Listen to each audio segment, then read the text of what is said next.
Hi, I'm Janet. I'm 33 years old. And last Christmas, I walked back into my parents' house for the first time in years. I thought maybe my success, my career in Chicago, and the life I had built would finally earn me the respect I had been craving since I was a child. At first, everything seemed normal. The decorations, the dinner, the laughter. But underneath it all was the same silence I had always felt. Then, in the middle of Christmas dinner, my father fixed his eyes on me and said, I didn't deserve a seat at his table. My world stopped in that moment. What I said back left everyone frozen in their chairs, their faces pale, their voices gone. And that night, our family changed forever. Stay with me.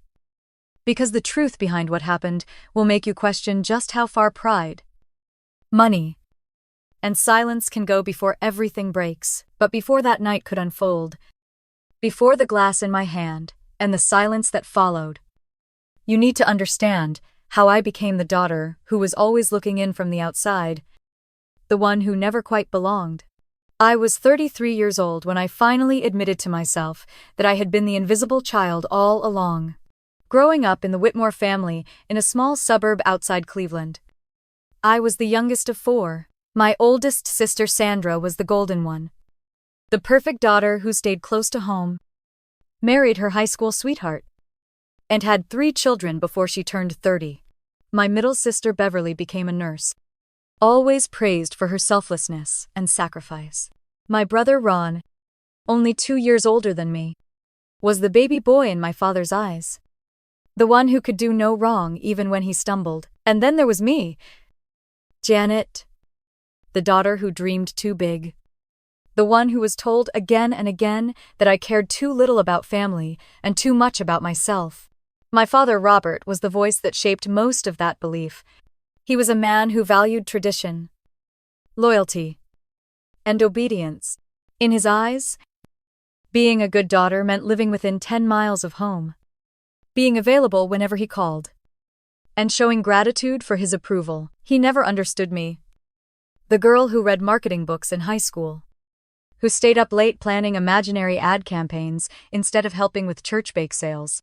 He would shake his head and mutter that I thought I was smarter than everyone else. Those words still echoed in my mind when I moved to Chicago after college, the day he barely looked at me before turning back to his newspaper. Life in Chicago was lonely at first. I worked long hours at a small firm, barely making enough to pay rent on my 1-bedroom apartment. But I pushed myself. Over the years, I climbed every rung of the ladder, eventually joining Summit Strategies, a Fortune 500 marketing firm. By 33, I was managing a team of 15, running multi-million-dollar campaigns, and making a 6-figure salary. My apartment overlooked Lake Michigan, glass windows that reflected the city lights at night, a view that reminded me daily of how far I had come.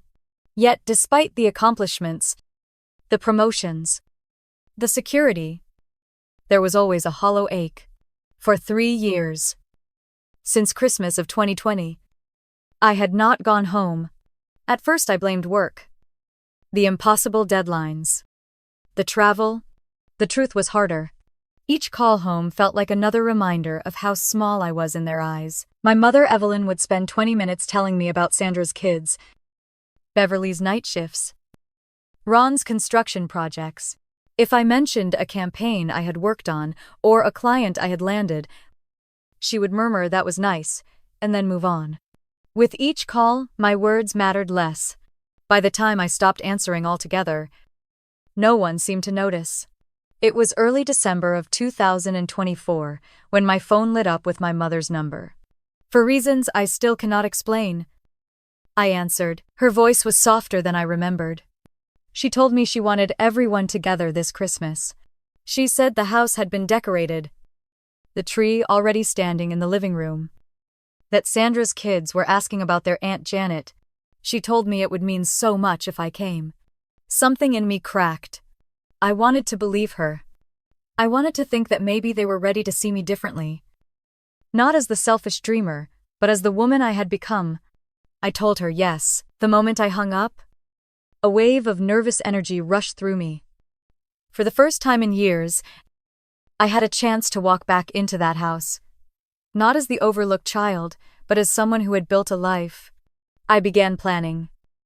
If they could not see my worth through words, maybe they would through actions.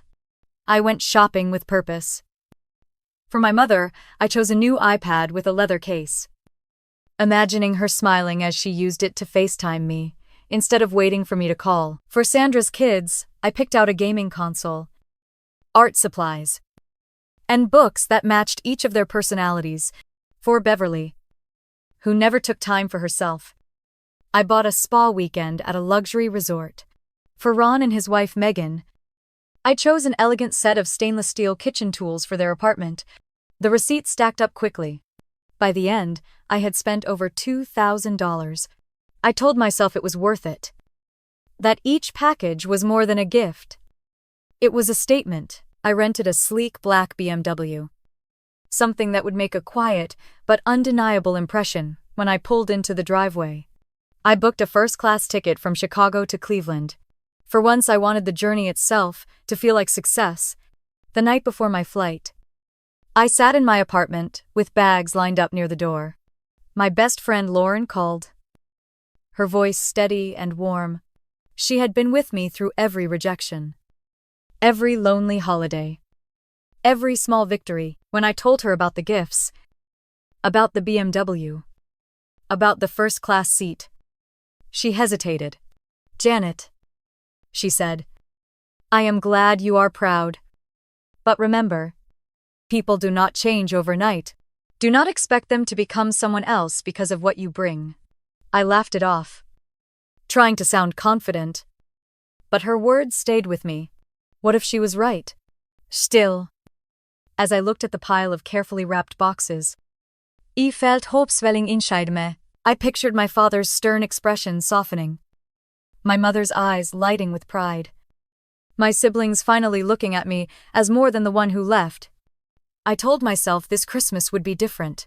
For the first time in a long time, I let myself believe it. And with that thought, I zipped my suitcase shut and placed the tickets on top, ready to step back into the world I had left behind. The hum of the city outside my apartment seemed sharper that night, like the sound of a place that had become both my sanctuary and my fortress. I walked past the window and looked out at Lake Michigan, glimmering under the winter sky, its waters reflecting the silver of the moon. My suitcase sat ready by the door. But something inside me refused to let the night end without one last round of preparation. I moved back to the dining table where stacks of wrapped gifts were waiting, each one chosen with such deliberate care that it felt less like shopping and more like staging. For my mother, Evelyn, the iPad still shone under its paper wrapping. I had found the perfect case, a soft leather in the exact shade of blue she always wore on Sundays when she dressed for church. I imagined her opening it and, for the first time, calling me instead of waiting for me to call her. For Sandra's kids, I had gone overboard, but I told myself it was necessary. The new gaming console was tucked next to a box of watercolors for Grace and a science activity kit for Luke. For little Ella, I chose a stack of picture books that might hold her attention longer than a few minutes. Each gift carried a silent message: I know you, I see you, and I care. For Beverly, I had placed a voucher for a spa weekend inside a silver envelope. The thought of her finally getting a massage or a facial instead of working back-to-back shifts at the hospital gave me a small sense of satisfaction. For Ron and his wife Megan, a gleaming stainless steel kitchen set promised to make their new apartment feel a little more complete. By the time I added it all up, I had crossed the $2,000 mark. I sat back in the chair and exhaled slowly. The number felt large, but also strangely small compared to what I wanted. It was not about generosity for its own sake. It was about crafting a moment where they could not dismiss me anymore. I pulled my phone closer and confirmed the details of my first-class ticket to Cleveland. The thought of walking onto that plane, glass of champagne in hand, gave me a rush of pride. I had never flown that way before, always settling for cramped coach seats. telling myself to save the money. This time, I wanted the entire trip to echo success. I had already arranged for a sleek black BMW to be waiting at the airport. I could picture the crunch of tires on the familiar driveway, the sound of doors opening, and the first look in their eyes when they saw me step out. The next morning, I allowed myself a detour before work. There was a boutique on Michigan Avenue. I had passed countless times but never entered. The displays in the window shimmered with velvet and silk, dresses meant to be worn by women who demanded attention without ever raising their voices. I pushed open the door and felt the air shift, the quiet hum of soft music surrounding me. A saleswoman approached with a practiced smile. "Looking for something special?" she asked. "Yes," I answered, more certain than I expected. "I need something that says I belong in any room I walk into." She tilted her head, assessing me, then disappeared into the racks. Minutes later, she returned with a deep emerald green dress. The moment I slipped it over my head and stood in front of the mirror, I knew the fabric clung in the right places. The neckline was elegant, without being revealing, and the color pulled the light into my eyes. I turned slightly and caught my reflection from the side. I saw a woman who no longer begged to be accepted, but expected it. That evening, back in my apartment, Lauren called. Her voice carried the familiar steadiness of someone who had been through my highs and lows for more than a decade. "So," she said, "tell me about the plan." I paced the length of my living room, my heels clicking against the floor. "It is simple," I told her. "I am going home, and I am walking in as the woman I have become. I have the gifts, the car, the dress, the seat on that plane. They will see me differently." Lawan Saihu. And I could almost picture her shaking her head in her New York apartment. "Janet, I love you. But listen to me. Families do not rewrite their stories overnight. You cannot expect one holiday to erase years of being overlooked." I paused near the window, looking out at the glow of the city below. "Maybe not overnight," I said softly. "But success changes the way people look at you. It always does." She stayed quiet for a beat. "I just do not want you setting yourself up to be disappointed again." I forced a laugh, unwilling to let her words settle in my chest. "Do not worry about me," I said. "This time will be different." After we hung up, I wandered back to the bedroom. The emerald dress hung neatly in its garment bag, waiting for its debut. I unzipped it again, slipped it on, and stood in front of the mirror. The woman staring back at me was not the girl who had left Ohio 3 years earlier. This was someone stronger. Someone who had survived the silence and the dismissal and had built a life out of it. I smoothed the fabric down my hips and studied the reflection, the pearl earrings catching the light, my hair falling in soft waves. I lifted my chin just slightly, imagining the moment I would walk into that living room. The Christmas lights twinkling, the air heavy with pine and cinnamon. And for once, they would have to stop and see me. I stood there longer than I needed to, holding on to that image as if it could anchor me against whatever storm might wait on the other side of the holiday.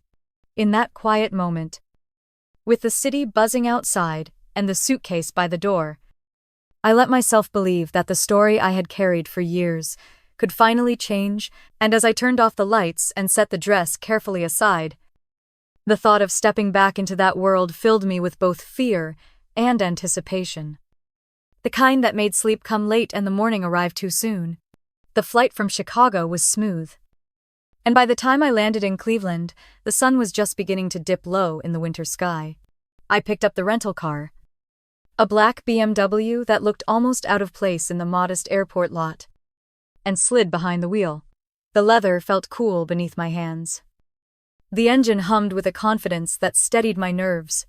As I pulled onto the highway, the city skyline faded behind me, and the suburbs stretched out ahead, each mile carrying me closer to a house that lived in both my fondest and most painful memories. Snow had fallen earlier in the week, leaving patches of white clinging to lawns and rooftops. By the time I turned onto my parents' street, the sky had turned gray, and the neighborhood looked quiet, almost frozen in time. I slowed as I pulled into the familiar driveway, my tires crunching against the icy gravel. The house itself looked smaller than I remembered. Its blue siding faded, the front steps slightly cracked. The Christmas decorations were there, but they felt tired. A string of colored lights sagged across the porch, half of them flickering weakly. The tree inside, visible through the front window, leaned just a little to the side, its branches sparse and drooping. For a moment I sat in the car, gripping the steering wheel, my breath visible in the cold air. It was strange to see it this way. As a child, Christmas at this house had always seemed magical, bursting with lights and smells and noise.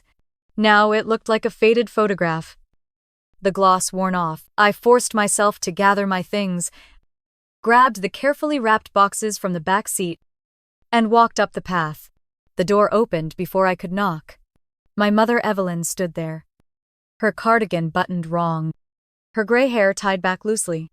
She smiled, but it was the polite smile she gave to neighbors, not the kind that spilled over with joy. She hugged me quickly, almost lightly, as if she was unsure how much contact I could tolerate. "You made it," she said.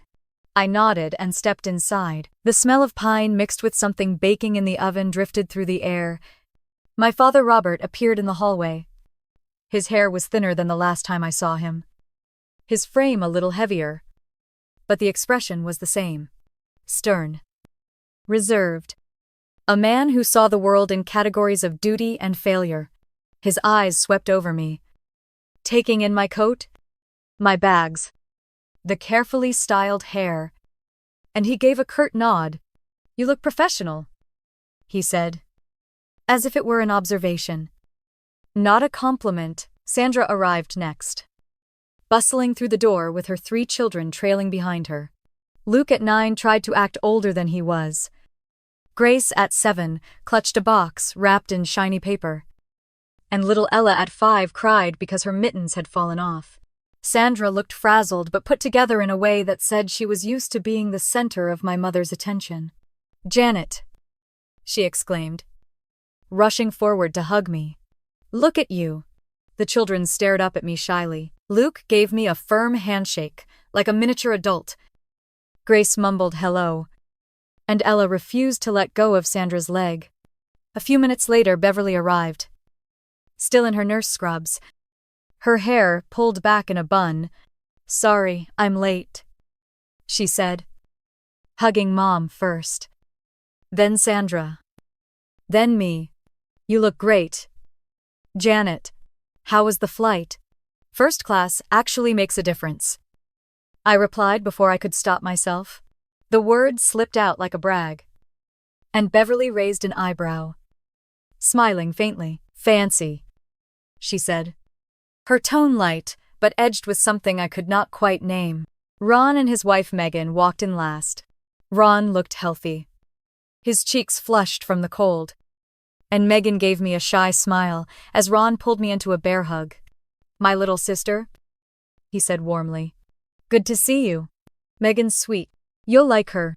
I smiled at her and handed over the kitchen set I had chosen for them. She gasped softly, thanking me, though she whispered that their kitchen might be too small for some of the pieces. I set the rest of the gifts under the tree, and the children immediately tore into their packages with squeals of delight. Luke shouted when he saw the console. Grace hugged her art kit to her chest, and Ella flipped through the books. Sandra watched them with a forced smile and kept saying, "I hope you didn't spend too much." "Janet, you really didn't need to do all this." Beverly opened her envelope, her face softening for a moment before she said she probably would not have time to use the spa voucher until next year. Robert accepted the iPad from me without much reaction. "Expensive," he muttered, setting it aside. I tried to steer the conversation toward my life, eager to share something that might finally matter. "I just got back from New York last month. I began.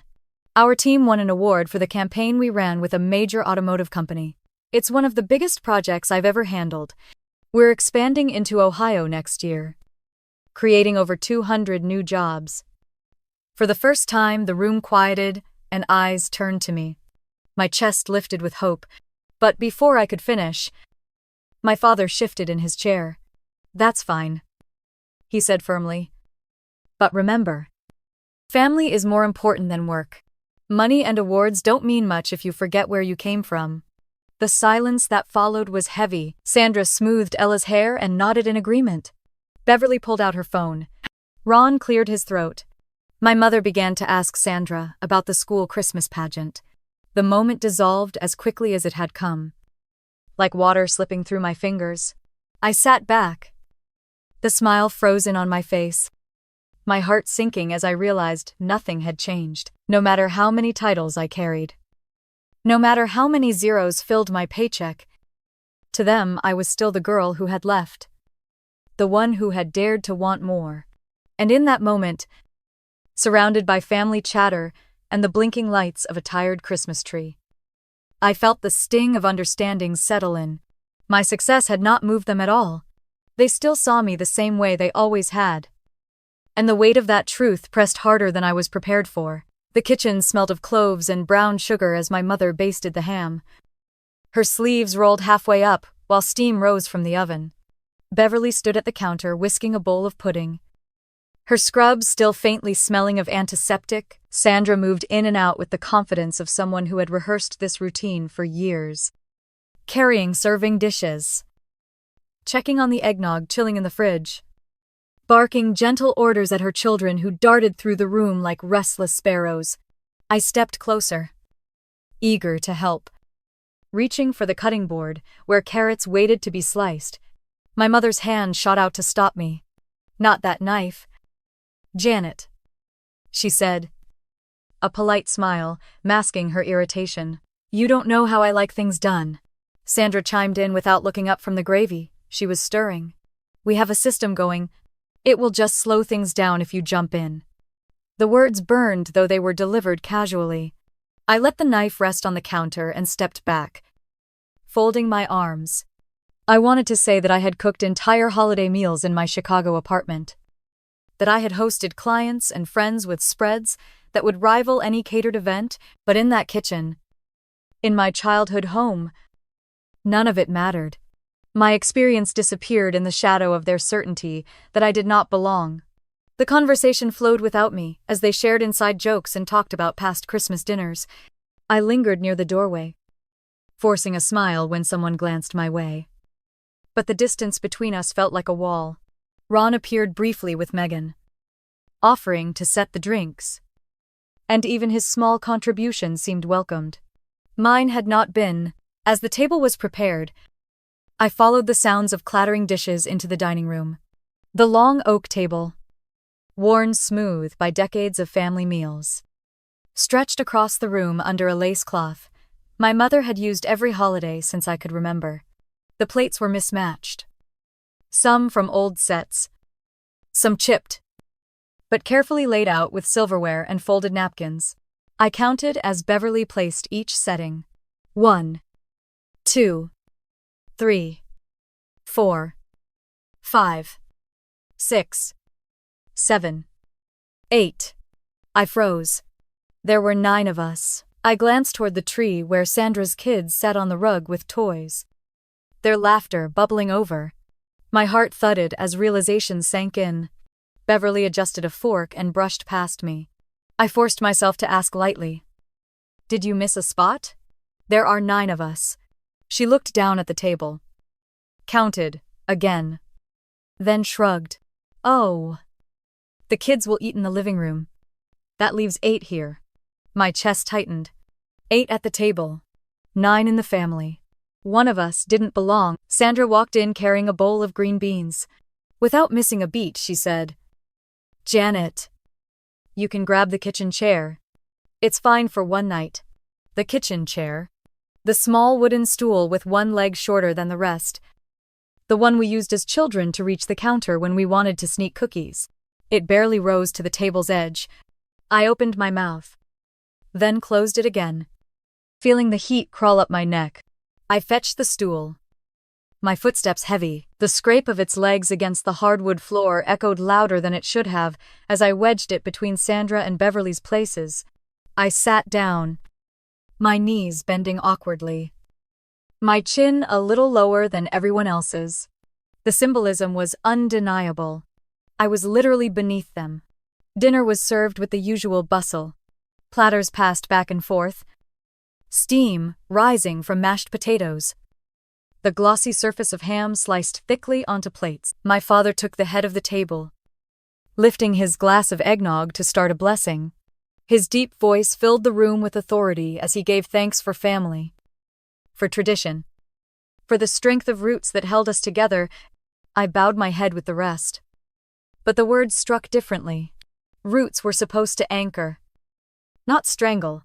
As the meal unfolded, conversation hummed around me. Sandra detailed the school pageant she was organizing, her children's roles, the costumes she had helped sew. My mother's face shone with pride. Beverly shared a story about staying past her shift to sit with a patient's family, and everyone murmured about how selfless she was. Ron talked about a new house he was helping to frame with his crew, and my father nodded approvingly, calling it honest work. I shifted on the stool, the edge digging into my legs. I waited for someone to ask me something. Anything. I waited for them to remember that I too had stories, victories, long hours spent building something larger than myself, but the moment never came. My attempts earlier had already been smoothed over, dismissed in the kitchen like my hand reaching for the knife. I forced food into my mouth, chewing without taste. The voices rose and fell around me like a tide that pulled me under. Every laugh, every nod of approval, every smile directed across the table reminded me of where I sat. Lower. Separate. Grace leaned in from the living room doorway, her little voice piping up about the new markers I had given her. For a fleeting second warmth touched my chest, but Sandra hushed had, telling her to let the adults talk, and the moment slipped away. I lowered my gaze to my plate, the colors of ham and carrots blurring. The stool creaked under me as I shifted again, painfully aware of how ridiculous I must have looked. They had not prepared for me. Not really. They had invited me home but had not made room at the table. The sound of forks against plates filled the silence inside me. Above the clatter and chatter, I saw their faces lit by the dim glow of Christmas lights, and I realized that no matter how far I had come, in this house I was still the outsider, and as I sat there, just slightly below their line of sight, I knew that this chair was not just a seat, it was a verdict. The conversations around the table carried on as if I were invisible. My mother leaned toward Sandra with her hands folded delicately in front of her plate, her eyes glowing with admiration. She praised Sandra's ability to juggle 3 children, manage their school activities, and still organize the Christmas pageant at the elementary school. She said it was a rare gift to see such a devoted young mother, a woman who put family first above all else.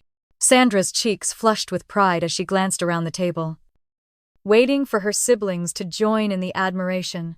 Luke puffed his chest a little as though his mother's accomplishments were also his own, while Grace and Ella simply giggled as they picked at their food. When my mother turned her attention to Beverly, her voice took on that reverent tone again, the kind she had never used when speaking about me.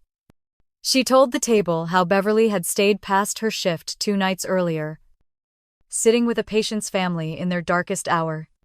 It was a story Beverly had already told once in the kitchen, but my mother repeated it in vivid detail as if to cement her daughter's selflessness in everyone's mind. Beverly offered a small, shy shrug, the kind of modesty that comes with being praised often.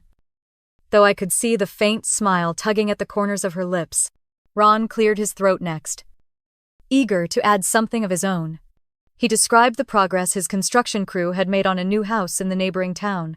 He spoke about the young couple who had bought the lot, how satisfying it was to build something lasting with his own 2 hands. My father leaned back in his chair, his expression softening into something I rarely saw. He nodded in approval and declared that honest work like that was the backbone of America. Megan squeezed Ron's arm proudly while he smiled, soaking in the praise. The glow around the table was palpable. Admiration passed back and forth like a current, each sibling basking in the warmth of it. I sat with my fork hovering above my plate, my palms damp against the handle, my heart racing with the urge to speak. I could not let this pass. I needed them to hear me, to understand that my work mattered too. I cleared my throat, my voice trembling slightly at first. Our firm just wrapped up a major campaign with an automotive company. I began. It will bring 220 new jobs to Ohio. Good jobs. Steady pay. Opportunities for families here. It's one of the biggest projects I've ever led. For the briefest moment, the room actually fell silent. Sandra's eyes flicked toward me. Beverly's brow lifted slightly. Ron paused mid-bite. Hope swelled in my chest as I thought this might be it. The moment they would finally acknowledge that my career had value. That I was not just the one who left, but someone who had built something meaningful. But before the silence could stretch into recognition, my father set his glass down hard enough to rattle the silverware. The thud silenced the children's chatter in the next room. His gaze locked onto mine. Cold and unyielding. Family is more important than any of that, he said. Awards. Money. Jobs. None of it means anything if you forget where you came from. I swallowed, my throat tight. But before I could respond, he leaned forward. His voice like steel. You don't deserve a seat at this table. You walked away from this family years ago. And now you think you can come back and throw your money around, like it buys you respect. The words cut sharper than any knife. My fork slipped from my hand and clattered against the porcelain plate, the sound echoing louder in the silence that followed. My breath caught in my chest as every pair of eyes turned to me, then flicked nervously back to him. Sandra pressed her lips together, as if holding back agreement but unwilling to say it aloud. Beverly shifted uncomfortably in her chair, her eyes darting to her phone resting beside her plate. Ron looked down, his jaw tight, his shoulders slumping as if caught between loyalty to his father and the truth staring him in the face. Even my mother said nothing. She simply reached for the serving spoon and adjusted the potatoes, as if she could smooth over the sharpness of his words with food. Heat rushed to my face, burning beneath my skin. Tears pricked at the corners of my eyes, but I fought them back, blinking hard, refusing to let them fall. My father's voice echoed in my mind, louder than the clinking of silverware or the muted murmurs of conversation trying to start up again. You don't deserve a seat. The stool beneath me creaked as I shifted, painfully aware of how low I sat compared to the rest of them. My knees bent at an angle that made me feel small, diminished, almost childlike. The symbolism was unmistakable. He had not only spoken his verdict, he had made sure it was seen. Embodied in the very chair I occupied. I wanted to speak. I wanted to shout that I had not walked away from the family, but had been pushed aside, ignored, dismissed, until it hurt too much to keep trying. I wanted to remind them that while they were praised for their devotion, I had been building something that mattered beyond the walls of this house. That my work created opportunities, supported communities, impacted lives.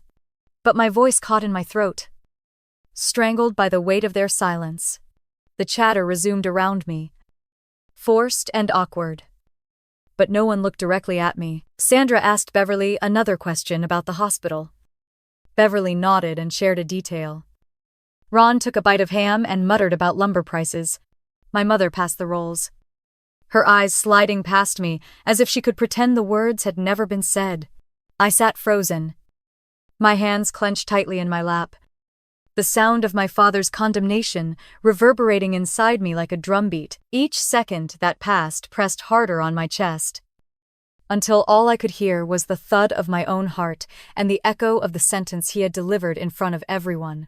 And as I blinked against the tears threatening to fall, I understood that the humiliation was not just in his words but in their silence. Not one of them defended me. Not one of them said, I belonged. In that moment, it felt as though the verdict had been unanimous. The weight in my chest grew too heavy to ignore. My hands trembled under the table, my nails pressing into my palms as if I could keep myself from breaking apart. My father's words still hung in the air, thick and suffocating, and everyone else's silence cut sharper than knives. Something inside me hardened. I could either sit there, bowed and diminished, or I could finally stand. I pushed back the little stool, its uneven legs scraping across the hardwood floor with a piercing screech. Every head turned as I rose, my chair lower than theirs, but my body suddenly taller. The air around me sharper. My fingers found the stem of my wineglass, cool and thin, and I lifted it with deliberate calm. The ruby liquid trembled only slightly as I raised it to shoulder height. If I don't deserve a seat at this table, I said evenly, my voice carrying across the room, then stop spending the money I earn. The words cracked like glass. For a moment time stopped. The laughter of the children in the next room fell silent. The hum of conversation died, mid-breath, and all I could hear was the pounding in my own ears. My mother's lips parted as though to speak, but no sound came. Her chest rose sharply. Her breath caught halfway. Sandra's mouth fell open, her fork frozen in her hand. Beverly's utensils slipped from her grasp and clattered against her plate. The sound startling in the silence. Ron lowered his gaze, his shoulders sinking, his face shadowed in shame. I stood tall, the glass steady now in my hand, and let the words settle over them like snow covering the ground. No one moved. The blinking lights on the Christmas tree reflected in their wide eyes, casting faint colors over faces suddenly pale. The silence stretched, long and raw. I could feel every second as if the clock on the wall had slowed to mark them. My father's jaw tightened, his hands gripping the arms of his chair, his eyes, hard and unyielding, locked with mine. He had always been the immovable wall, the voice of judgment, but now he had no words. It was Sandra who finally broke, her voice higher than usual. Janet, what are you saying? Her fork hovered midair as if it could anchor her. I took a slow sip from my glass, the wine bitter and warm on my tongue. I am saying that if you think my work means nothing, if you think I have no place here, then perhaps you should ask yourself how much of this family is standing on what I provide. Beverly's eyes widened, her lips parting as if to protest. But nothing came out. She simply stared. Megan shifted uncomfortably beside Ron, her hands fidgeting in her lap. My mother's face flushed, her fingers tightening around the napkin on her knee. Still, my father said nothing. His silence was heavier than stone, his glare the same one that had silenced me my entire childhood. But this time, I did not shrink. The atmosphere had shifted completely. The warmth of dinner had drained away, leaving only tension pressing on the air like a storm about to break. The scent of cloves and cinnamon from the ham turned sour in my nose. My chest felt both hollow and burning. But I held my ground. You don't mean that, Beverly whispered finally, her voice trembling. I turned to her, my eyes sharp. Don't I? Sandra shook her head, her earrings brushing against her cheeks as she moved quickly. Janet, it's Christmas. Don't ruin this. I almost laughed. Ruin it. I raised the glass slightly. No, I am simply telling the truth. The words hung there, unflinching, and not one of them reached for a response. My father's knuckles were white where he gripped the chair. My mother finally placed her napkin down, her hand shaking as she did. But she still would not meet my eyes. I felt the power shift then. For years I had been the one sitting lower, quieter, smaller. But in that moment, standing above them with my glass lifted, it was not me who was diminished. It was them. bound by their silence, by the realization they dared not speak. The blinking lights of the Christmas tree continued their slow pulse, casting the room in red, green, and gold. But the holiday warmth was gone. The air was brittle. The cheer snapped like an ornament shattered on the floor. And as I lowered my glass, setting it firmly on the table, the sound echoed in the stillness. The verdict had been reversed, and they knew it. My heart pounded in my chest as I looked around the table. Their silence clung to the walls, heavy and suffocating, and I felt every eye on me. I straightened my shoulders, the trembling in my hands gone now, replaced by a calm that felt almost foreign. "You think my money means nothing," I said. Muy voice steru. "But for the past 2 years, this house has stood because of me." Sandra's fork stopped halfway to her mouth. Beverly's phone slipped slightly in her hand. My mother's face stiffened as if she already knew where I was headed, but prayed I would not say it. I lifted my hand, counting on my fingers as I spoke. $1,300 every month for rent, $350 for electricity, $450 for groceries, $100 for internet, $150 for Ron's car insurance. I paused, letting the numbers sink in. That is $2,200 every single month, 24 months. $52,800. The clatter of Beverly's fork hitting her plate cut through the silence. Sandra blinked rapidly, her lips parting in disbelief. "Wait," she stammered. "Rent? What rent? This is Mom and Dad's house." I shook my head slowly. "No, it hasn't been theirs for 2 years." My father's chair creaked as he shifted, his jaw tightening. My mother's hands gripped the edge of the table, knuckles white. Sandra's voice rose, high and sharp. "That's impossible. They've owned this house since before we were born." I met her eyes, unflinching. "Not anymore. Dad sold it 2 years ago to cover medical bills after his surgery. He never told you, and when the payments fell behind, when the bills stacked up, he called me. I have been paying every month so you would all have a place to come back to." The room went still as stone. Beverly's breath caught in her throat, her face paling. Ron's eyes darted to our father, searching for explanation, but found none. Megan's hand flew to her mouth as if to keep words from spilling out. Sandra turned on my father, her voice trembling with fury. "Dad, is this true?" Robert's face hardened, but he said nothing. His silence was louder than any admission. Beverly leaned forward, her hands pressing flat on the table. "You let her carry this all this time. You let Janet pay." My father's nostrils flared. He opened his mouth but closed it again, his jaw working as though he was chewing the truth he refused to swallow. I pressed on, unwilling to stop now. "Do you know how many times I got off a plane in Chicago, exhausted from 12-hour days, and then wired money so the lights here wouldn't go out?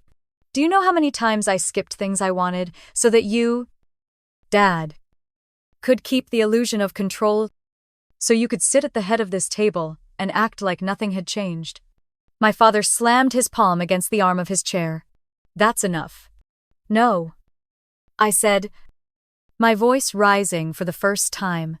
"It's not enough. It will never be enough for you." "Will it?" "You demanded loyalty. But when I gave more than anyone, you spat on it." Sandra's eyes burned with anger as she turned back to him. "You lied to us. You let us believe everything was fine." Beverly's voice cracked as she whispered. "And you let her take the burden alone?" Ron shifted uncomfortably, his face red, his gaze dropping to the table. "My car insurance." He said it so quietly it was almost to himself. "You've been paying that too?" I nodded once. "Every month."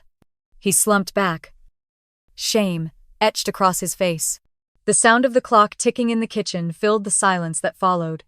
Each second scraped against my nerves as I waited for someone, anyone, to break the tension. Finally, Sandra pushed her chair back, Her eyes glistened. Her voice sharp. All this time we thought you were selfish. Janet. All this time we thought you didn't care. He swallowed hard, blinking back the heat in my own eyes. I did care. That was the problem. Beverly's hands shook as she reached for her water glass, her knuckles knocking it against her plate. Why didn't you tell us? Dad. Why didn't you say something? My father's face twisted. A mix of pride and shame. Anger and defeat. He stared at me. Not them. His voice low and tight. Because it was not their place to know. Sandra let out a sharp laugh. Bitter and broken. Not their place. We live here. We are your children. But his silence came again. As hard as stone, my mother finally whispered, tears pooling in her eyes. I told him to say something. He refused. I looked at her. Then at each of them. My chest heaving with the weight of all I had carried. I never wanted recognition. I said softly. I only wanted to help. But tonight, after all your words, after all your silence, I am done being invisible. Every head at the table turned back to my father. But he could not meet their eyes. His lips pressed tight. His shoulders stiff. His silence damning, and in that moment, it was clear to everyone. The truth was no longer mine alone. It was his shame, too. Laid bare, under the glow of Christmas lights that no longer felt warm. Sandra was the first to break the silence. Her chair screeched against the floor as she shoved it back. Her face flushed and trembling.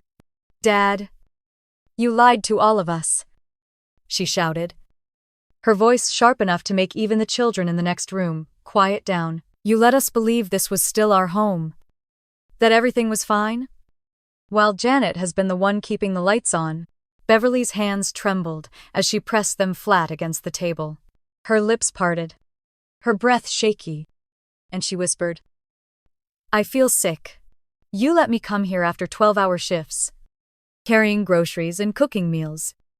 And all the while Janet was paying bills I didn't even know existed.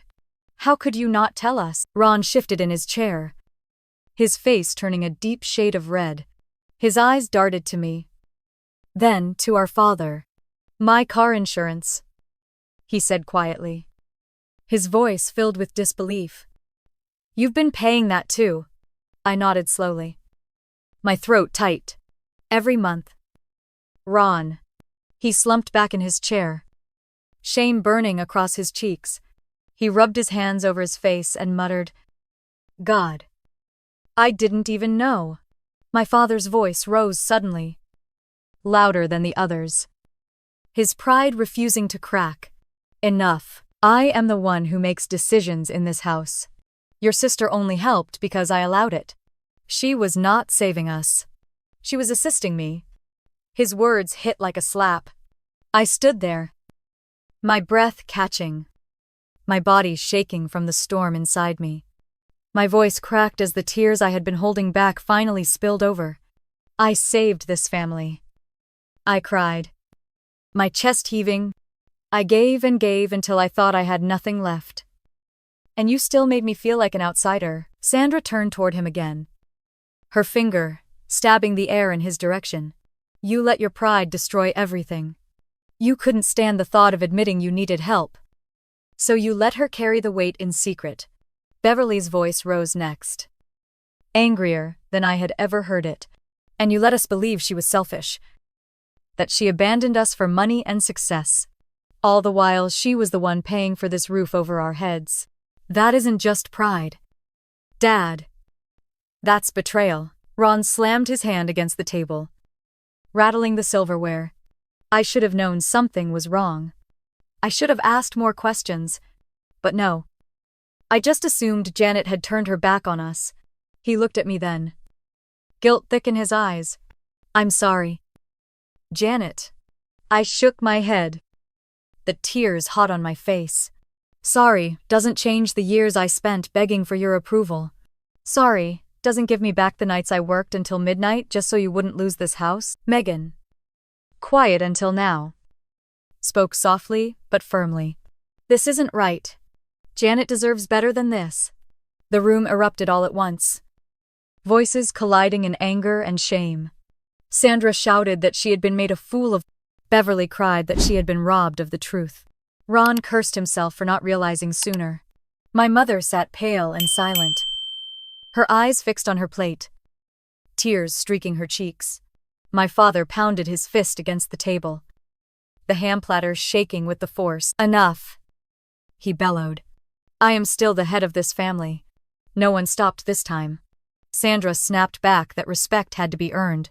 Beverly accused him of caring more about his pride than his children. Ron demanded to know how long Dad would have let this charade continue if I hadn't spoken up. I clutched the back of my chair, sobbing openly now. Muy voice ra.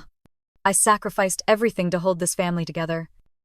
And still I was never good enough for you. I was the one you dismissed. The one you shamed. The one you told tonight did not deserve a seat at this table. The room dissolved into chaos. Plates clattered. Voix rose. Accusations flew across the table like knives. Years of resentment poured out. All of it ignited by the truth, finally dragged into the open. The Christmas lights blinked behind us.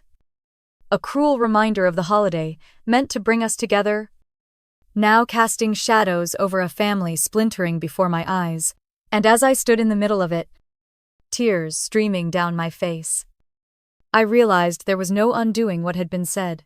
The battle lines had been drawn, and Christmas had become a battleground.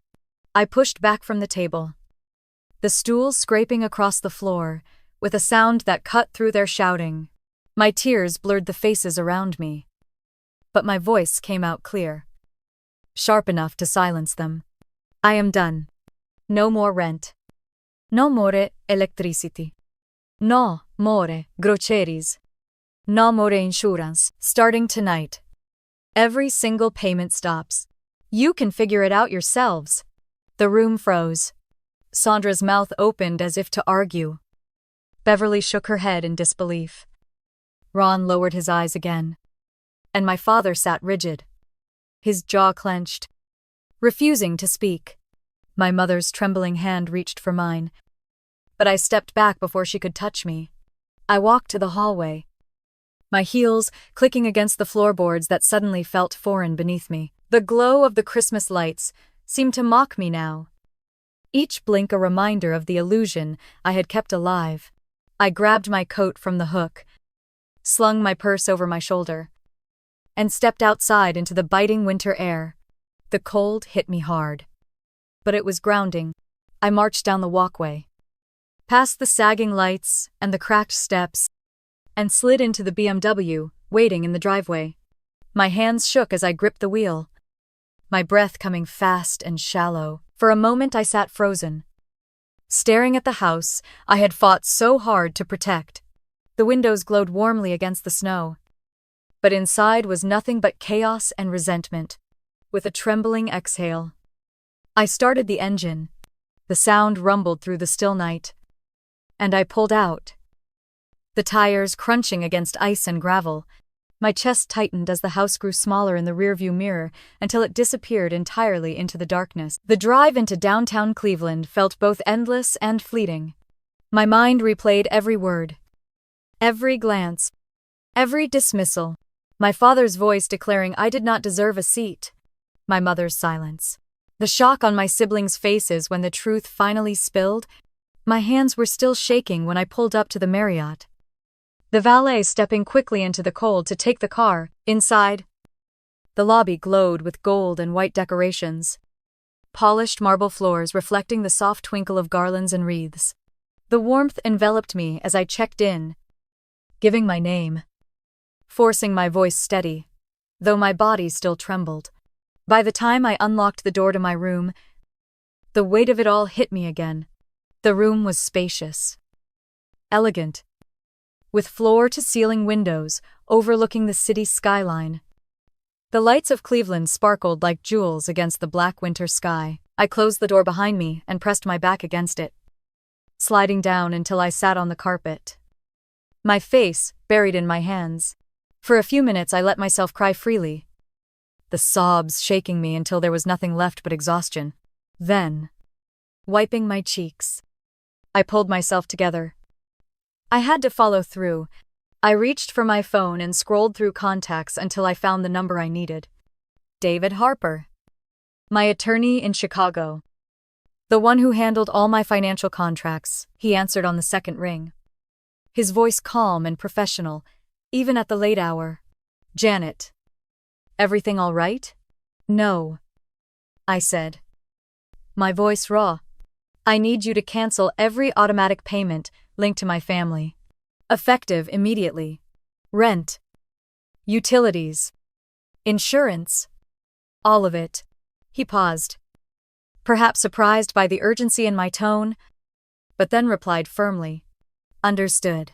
I will file the requests first thing in the morning and confirm when they're complete. Thank you, I whispered, relief flooding me as I hung up. The phone buzzed almost immediately afterward. Mom. Her name lit up the screen, glowing accusingly. I stared at it, my thumb hovering over the answer button. For a moment I heard her voice in my head, pleading, softening, trying to pull me back with guilt. My throat closed. With a shaky breath, I pressed decline. It rang again. This time Sandra, then Beverly, then Ron. Each call rolled into voicemail until the buzzing became unbearable. Finally, I silenced the phone entirely and set it face down on the nightstand. I walked to the window, the city stretching out before me in glowing streams of red taillights and bright white lamps. My reflection stared back in the glass. Eyes swollen. Face pale but steady. Behind me the room was warm and still. A quiet contrast to the storm I had left behind. I poured myself a glass of water from the minibar, sinking into the plush armchair near the window. The city hummed below, alive with people who had no idea of the war raging inside one suburban home. My family was unraveling. But for the first time in years, the unraveling was not my responsibility to fix. I leaned back, pulling the blanket draped over the chair across my lap, and let the silence wash over me. For once, I did not feel like the outsider begging for a place at the table. I felt like someone who had finally walked away, leaving behind the weight that was never mine to carry. The Christmas lights outside flickered across the skyline, and I sat watching them until my breathing slowed, the tightness in my chest loosening. Somewhere across the city, my family was scrambling, their voices raised, their illusions shattered. But here in this room, surrounded by warmth and quiet, I let myself rest, knowing the choice was finally mine. The first envelope arrived in early January. My mother sent me a picture of it before I had even finished my morning coffee. The bold red letters stamped across the front read, "Final notice from Ohio Edison. Payments overdue. Disconnect scheduled." Her message that followed was short, almost desperate. Janet. What do we do? I stared at the screen for a long moment, then set the phone down without replying. This was the reality I had warned them about, and now it was no longer mine to solve. By the second week of January, the calls had shifted from pleading to frantic. Sandra left me a voicemail, her voice sharp and panicked. The power went out for half the day, she said. The kids cried because the heat cut off, and we had to light candles in the living room. Do you know how cold it gets here in January? I closed my eyes, guilt pricking at me, but I refused to pick up the phone. Beverly's voice came next, tired and hoarse from exhaustion. I picked up double shifts at the hospital, she said. I need the extra hours. I cannot believe we are in this position. I just cannot believe he never told us. Then Ron's call. Shorter, angrier. Without insurance, I could lose my job. Janet, do you understand that I need my truck for work? You think you proved a point, but you might have ruined me. I sat at my desk in Chicago, the city lights sparkling outside my office window, listening to their messages pile up. Each voice carried a different weight, but the same thread of panic ran through them all. For the first time in years, They felt what it was like to live without the safety net I had quietly woven beneath them. By the end of the month, another letter arrived. This one from a man named Mr. Green. He was the property owner. The one my father had sold the house to 2 years earlier. His tone was formal. Clipped. Almost cold. Rent overdue by 60 days. Legal action forthcoming if unpaid balance not cleared within 7. Sandra called again. Her voice breaking this time. Dad never told us about this man. He just acted like nothing had changed. We all believed the house was still ours. I don't even know how to explain this to the kids. I pictured her standing in the kitchen. The children watching. The stack of unopened mail trembling in her hands. The thought tightened my chest. But I stayed silent. My father's silence, however, was no longer an option for him. He could not walk into the living room and command respect with his posture or his glare. Every decision he had hidden was now exposed. Every lie unraveling. My siblings no longer looked to him for answers. Sandra shouted at him. Beverly refused to sit at the same table with him. Ron stormed out more than once, his boots pounding against the floorboards as if he wanted the whole neighborhood to hear his anger. My mother tried to keep the peace, but her voice no longer held weight. She called me once late at night. Her tone fragile. He has lost them. Janet. They don't listen to him anymore. They blame him for everything. And maybe they should. I sat on the couch in my Chicago apartment. The Christmas tree I had left up still glowing softly in the corner. Its lights twinkled against the glass of my window, reflecting in the city skyline beyond. My own home was filled with warmth. The hum of the heater steady. The refrigerator full. The image of my parents' house contrasted painfully in my mind. Lights flickering. Bills piling up. Voices raised in blame. A house that once carried the illusion of security, now drowning in its own darkness. The storm of calls and messages slowed by February. Not because the crisis had passed, but because they had realized I would not answer. They were left with each other, forced to wrestle with the truth, to claw through the mess my father's pride had buried them in. And I remained in Chicago, sitting in the glow of a Christmas tree that still burned brightly long after the holiday had ended, knowing that their world had gone dim without me. The phone rang one evening while I was reviewing reports at my kitchen table. I glanced at the screen expecting to see Sandra or Beverly again. But the name froze me in place. Robert Whitmore. My father. For weeks he had stayed silent, too proud or too angry to reach out, letting the others do the pleading. Now his name glowed across my phone, and my hand trembled as I picked it up. His voice was nothing like the commanding tone I had grown up with.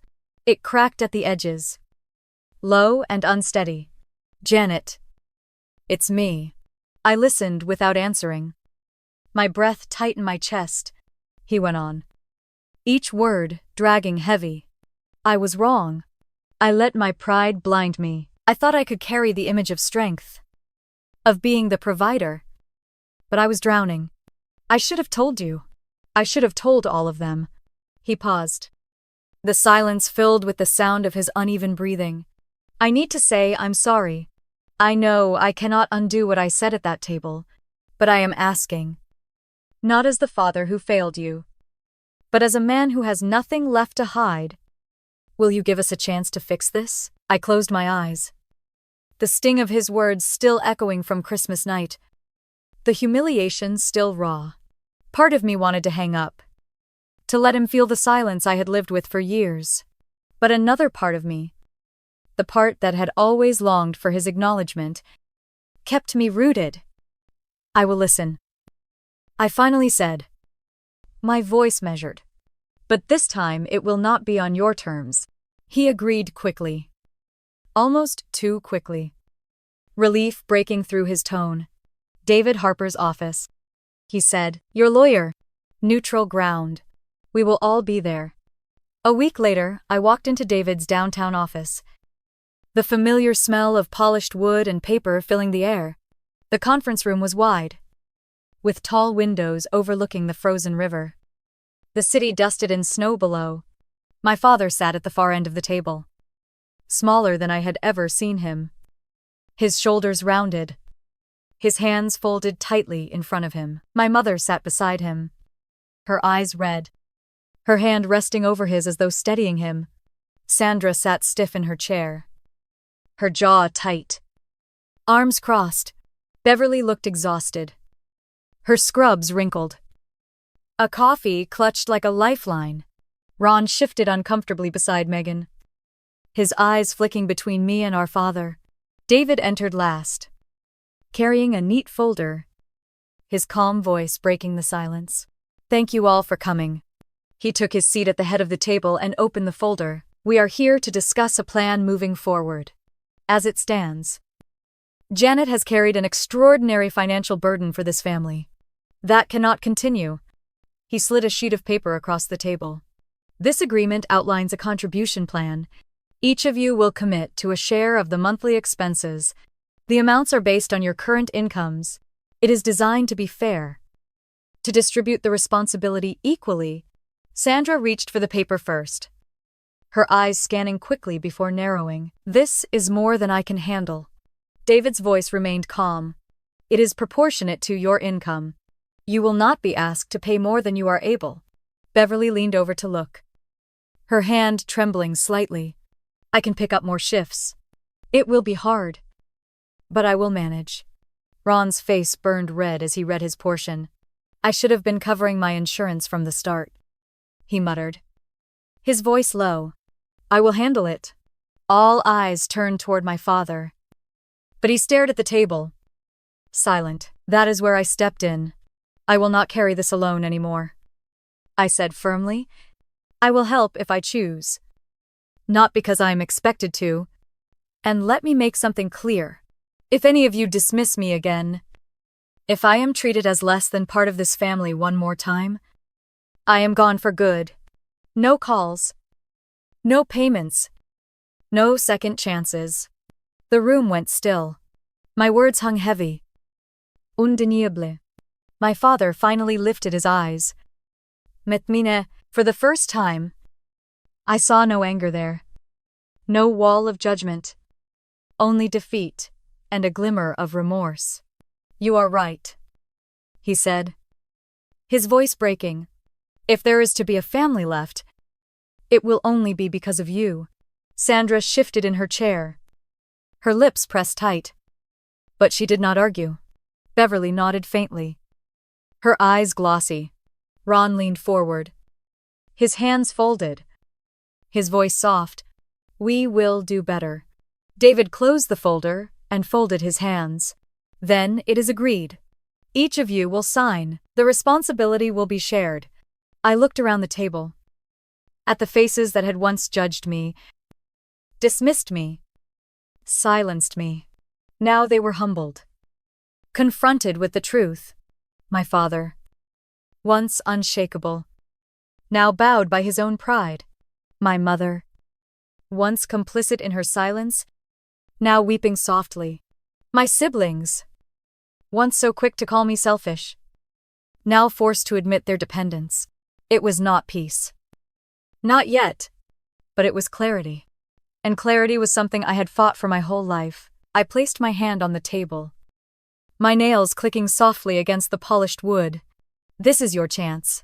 Treat me as I deserve, or lose me forever." No one spoke. The weight of my words settled like a final stone on the foundation of a new beginning, one they would either build on or watch crumble again.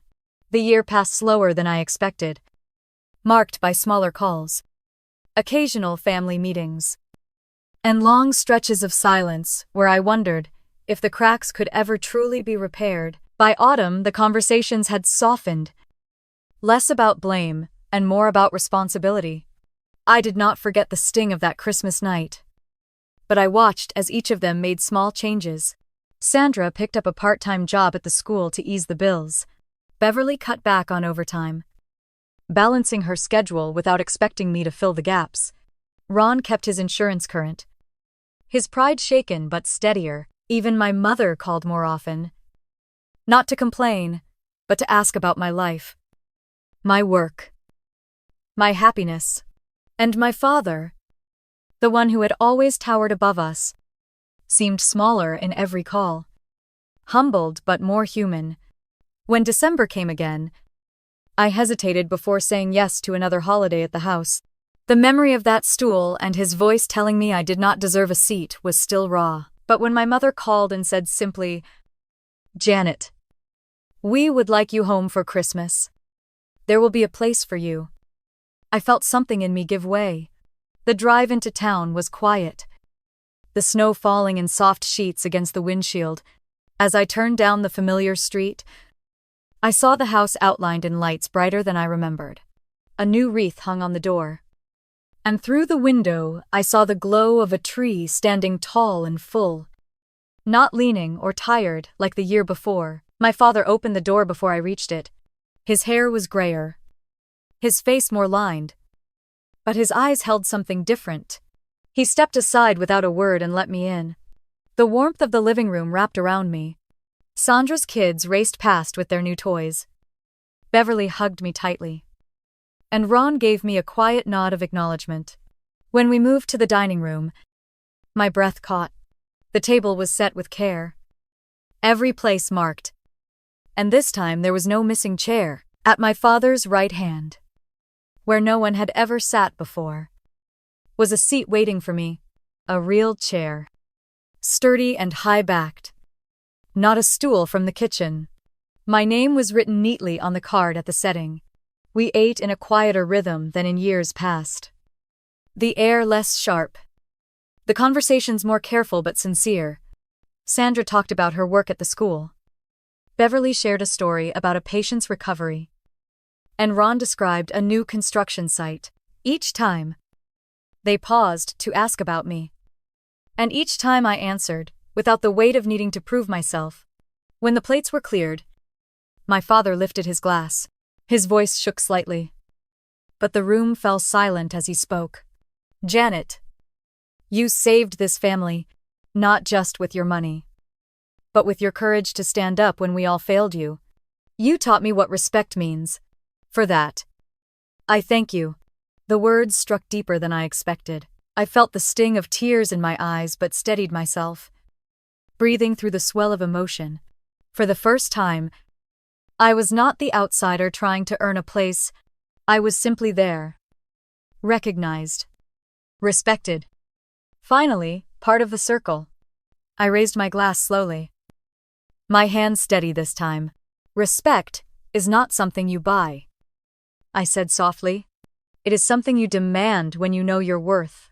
The clink of glasses echoed around the table, a sound that carried more weight than any gift or meal. My father's eyes met mine, and for once I did not look away. That night, as laughter returned to the house and the tree lights reflected in the window, I felt a peace I had never known here. It was not perfect, and it never would be, but it was enough. And now I want to ask you, the ones listening to my story, have you ever felt like an outsider in your own family?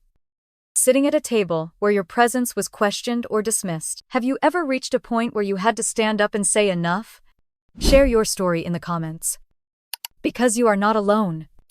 If this journey spoke to you, like this video and subscribe for more. Sometimes the most powerful seat you can claim is the one they said you did not deserve.